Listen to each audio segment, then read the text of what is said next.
before you've ever tasted a drink, before liquid touches your tongue, before your mouth has done anything, your brain has already voted. Not guessed, not weighted, not tested, voted. Smooth or harsh, premium or cheap, good decision or regret. This is uncomfortable because most people want to believe taste is honest, that it's personal, earned, and real. But taste isn't a discovery, it's a prediction your brain defends at all costs. Tonight, we're going to pull apart something the spirits industry quietly relies on but never explains. You don't taste with your mouth. You taste with expectation, memory, fear, and identity. And once you understand this, every shelf, bottle, review, and tasting ritual starts to feel fake. Welcome to Behind the Barrel. We've been taught a lie so early we never question it. That taste lives on the tongue, that flavor is a direct signal from liquid to brain, that your mouth is in charge. It isn't. The tongue is a sensor, not a judge. It detects sweet, bitter, salty, sour, umami. That's it. No luxury, no heritage, no smooth finish, no complex character. All of that happens after. The brain takes these crude signals and wraps them in past experiences, expectations, labels, social pressures, self-image. Taste is interpretation, and interpretation starts before the sip. This is why two people can taste the same drink and argue violently about it, and both feel certain they're right. Here's the part nobody likes hearing. Your brain cheats. It doesn't wait for information, it predicts it. This is called predictive coding, the brain's core operating system. Your brain constantly asks, what am I about to experience? Then it prepares an answer. Taste is no different. By the time a glass reaches your lips, your eyes have processed the bottle, your brain has estimated the price, your memory has recalled similar experiences, your ego has decided what you should think. The sip doesn't decide anything, it just confirms or slightly adjusts what your brain already chose. That's why people cling to first impressions even when they're wrong. Admitting your brain guessed badly feels like admitting you're not as sharp as you think. Let's get brutally honest. Price is the strongest flavor additive in existence. Not oak, not aging, not craftsmanship. Price. In controlled blind studies, people rate expensive drinks as better.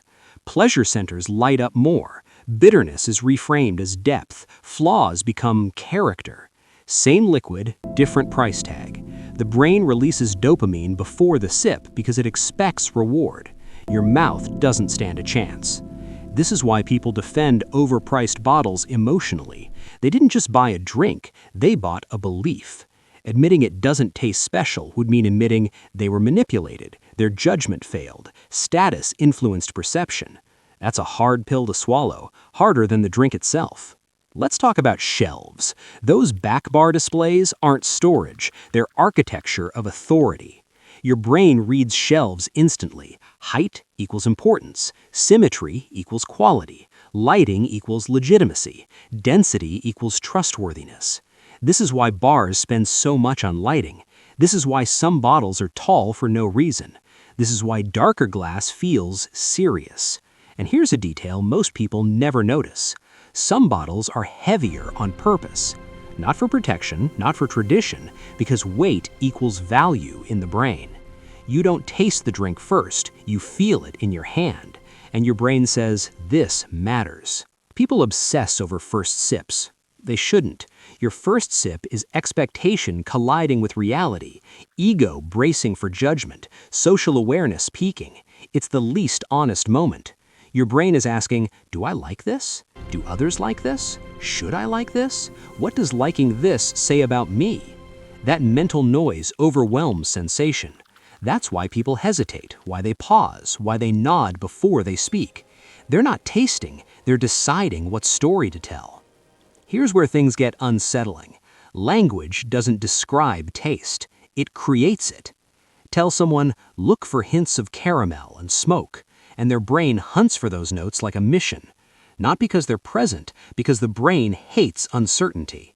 Once a suggestion exists, perception bends to meet it. This is why tasting notes are dangerous. They don't guide, they overwrite. You're not tasting freely, you're completing a mental checklist. And once you realize this, most tasting culture starts to feel theater. Let's destroy a sacred word: smooth. People worship it, but smoothness often just means sweetness masking alcohol, familiarity over challenge, reduced burn, engineered comfort. Smooth isn't depth, smooth is compliance. Your brain prefers smooth because smooth is safe. Safe means no mistakes, no embarrassment, no rejection. The industry knows this, so it designs products that feel smooth early, not because they're honest, because honesty doesn't sell to beginners. The swirling, the sniffing, the slow nod, most of it has nothing to do with flavor. It's about belonging. Humans mirror behavior to survive socially. If everyone swirls, you swirl. If everyone pauses, you pause. If everyone nods, you nod.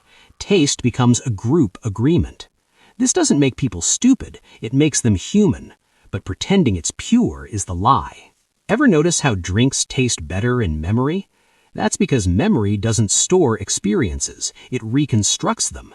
You don't remember the drink, you remember the moment, the people, the emotion, the identity you felt. Your brain attaches flavor to feeling. That's why recreating a great drink never works. You're chasing a moment, not a liquid. This video threatens identity. Taste feels personal. It feels earned. Questioning it feels like saying you were fooled.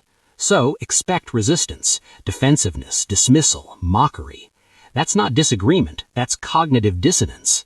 Once you know this, something strange happens. You stop performing. You stop chasing approval. You stop trusting labels. Confusion becomes valuable. Silence becomes honest. You taste slower, privately, without language.